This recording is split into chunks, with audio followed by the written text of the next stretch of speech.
Good morning, good afternoon, good evening, good day to everyone out there watching. This is Module 3 as part of our course on reducing social anxiety in communication, in social interaction. So I'm going to give you strategies today to help mitigate the effects of social anxiety, and we're going to specifically look at mindfulness practices to reduce the social anxiety that you might be feeling in various social interactions, communication contexts, speech acts, and events like that. This is going to help us build resilience in our everyday interactions.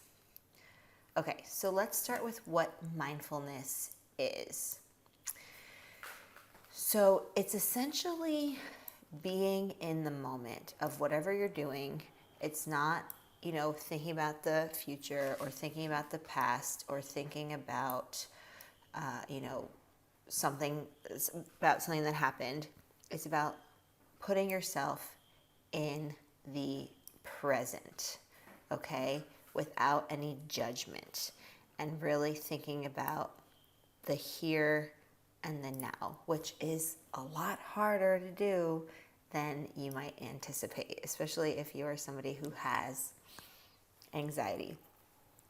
So it originated in, 2,500 years ago. It's part of the Buddhist tradition, and we have started really adapting it in the Western world, probably quite recently. I mean, if you have thought about it, you probably have thought of mindfulness. You've probably heard of mindfulness in the, context of wellness and self-help and professional development and personal growth.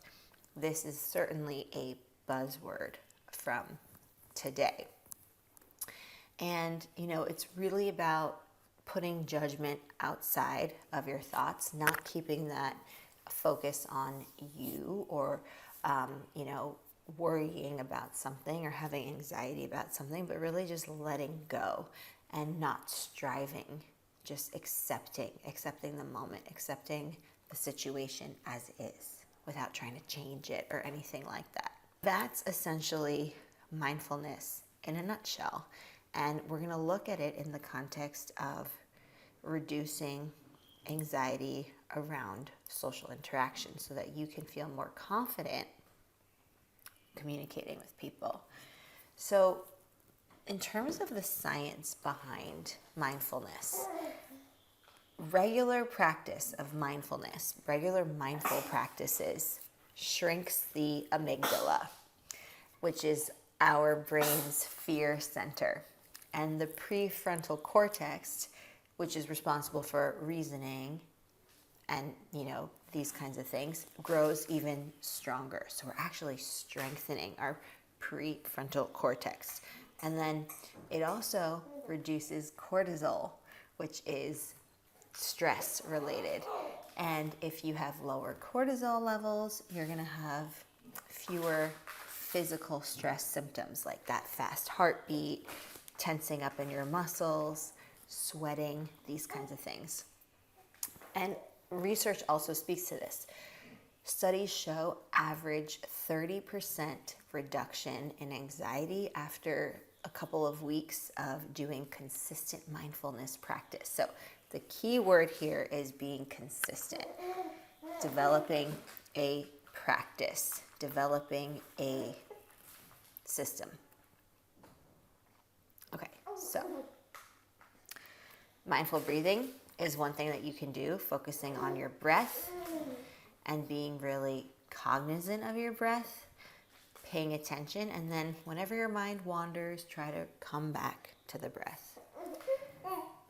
You can do a body scan where you go through your entire body and you visualize and you think about what's going on and you feel the sensations, and you start from the bottom and you go all the way up. And then lastly, thinking about your thoughts. Just imagining your thoughts come in and then don't attach yourself to them. So just have those thoughts come in notice them, and then gently push them aside, just thinking about them as clouds without, focusing too much on them. And then, of course, we have a wonderful technique which is called the stop technique. So the first thing you do is stop. Just pause whatever you're doing, break the automatic pilot of anxiety. You know how you just start to let the anxiety take over you and you just kind of have it be automatic. We don't want that to happen. 2, just take a breath, right? Focus fully on your single breath. Come back to your breath work. Observe. So that's what the O stands for. Notice. Observe. Notice your thoughts. Notice your feelings. Notice any physical sensations and don't judge any of that. Just be aware of it. Understand that it's happening. And then lastly, proceed. So continue with your awareness. Continue with your intention as opposed to being reactive. Okay, when it comes to incorporating mindfulness into your daily life, you can think about it in all aspects of your life. You can think about mindful eating, right? Noticing every bite, noticing the textures and the flavors and the aromas, and putting down your knife or your fork or your spoon between your bites. This is going to help you just with overall mindfulness practices because, again, anxiety can trickle into different facets of your life. Thinking about mindfully walking, right? Feel your footsteps hitting the pavement or hitting the grass, connecting with the sounds of nature, thinking about, how you're walking, what's your posture doing, what's your breathing doing. So I know a lot of people like listening to podcasts and maybe some music, but I encourage you to kind of be a little bit mindful when you're walking because, again, when you start incorporating these mindfulness practices in different aspects of your life, you'll also notice how it'll be a lot easier to be mindful in your social interactions. And so that social anxiety starts to diminish. Thinking about mindful listening, right? Actively listening, giving full attention to speakers. Figure out when your mind is wandering and then bring it back to return the focus to what's going on. And just try to do these a couple times a day, right? Even just 1 minute of deep breathing exercises can really help. And if you have a high stakes meeting or a high stress social interaction that's coming up, then just take 3 full breaths before you get into that meeting or session. And you can even do this while waiting. And this is going to help you a lot with lowering that anxiety because, again, a lot of it has to do with a mindset shift that we need to make. So focusing and practicing mindfulness can really be that first key step into reducing the overall stress that's going to happen. Okay, so some common challenges with social anxiety. We can think about, racing thoughts. So when you have a thought, label thoughts as thinking without elaboration, and then just return to the physical sensations where your breath is your anchor. So not forgetting to breathe, not forgetting to focus on that breath because it's going to anchor you. If you feel a little bit discomfort, so maybe sweaty palms or racing heartbeat or, quick breath, you can just adjust your position mindfully, right? So you can even make the discomfort itself the focus of your just gentle observation. Notice that it's there without judging yourself too much for it and saying, oh, I wish I wasn't this nervous. Why am I this nervous? And then just beating yourself up over it. That's not going to help, right? Instead, we want to think about returning to the breath, returning to the positive mindset shift that we're going to make.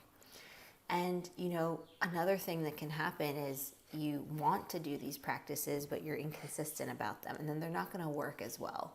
So if you really are committed to reducing your social anxiety, practice these mindfulness techniques, right? You can incorporate it into your morning routine, or when you have your cup of coffee, or even when you're brushing your teeth, or, taking a pause throughout the day, or having those moments where you're transitioning from one activity to another. So find a time each day to practice, even something as simple as breathing.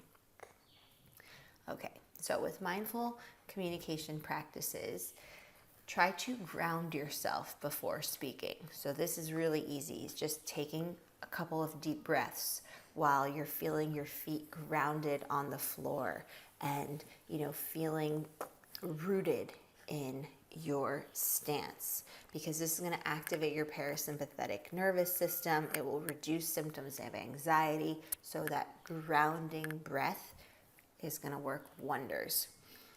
Be fully present as you are listening. Don't mentally prepare your response. Don't think about something else that does have nothing to do with the conversation. And then whenever you wander, return the focus back. The other technique that I really love and I work on with my clients is the mindful pause technique. So don't forget to breathe and to pause.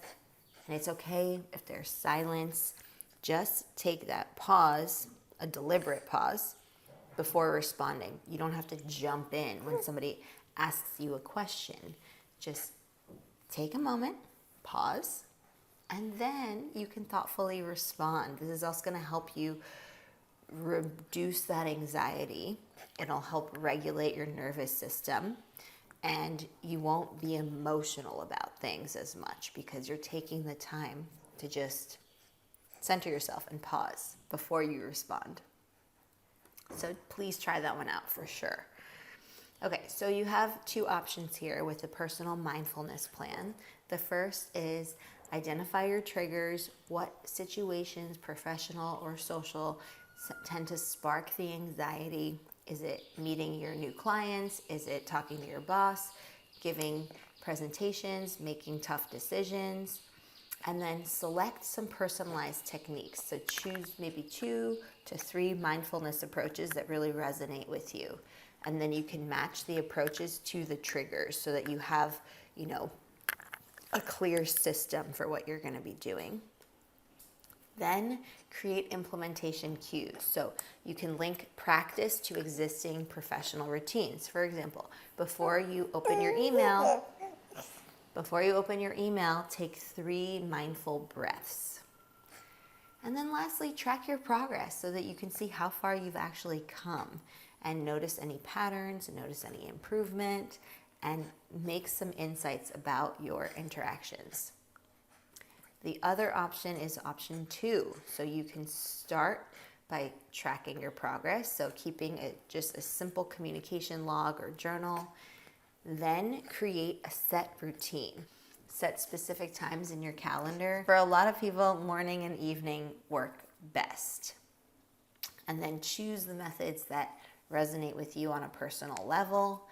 And lastly, make sure you set realistic goals. So just start with 2 minutes a day. And then you can gradually increase that mindfulness practice to 20 minutes a day. Okay, so for some next steps, I want you to start with one technique today after you watch this class. I really want you to choose your favorite one and start with that. You can also look at some meditation apps. Waking Up is one that I really like. There's also Headspace, there's Calm, and John Kabat-Zinn's book is also really great, and that will offer some deeper understanding too.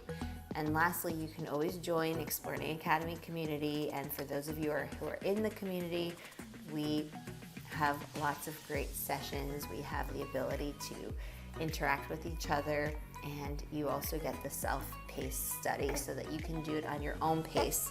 And of course, we have the networking community buzz.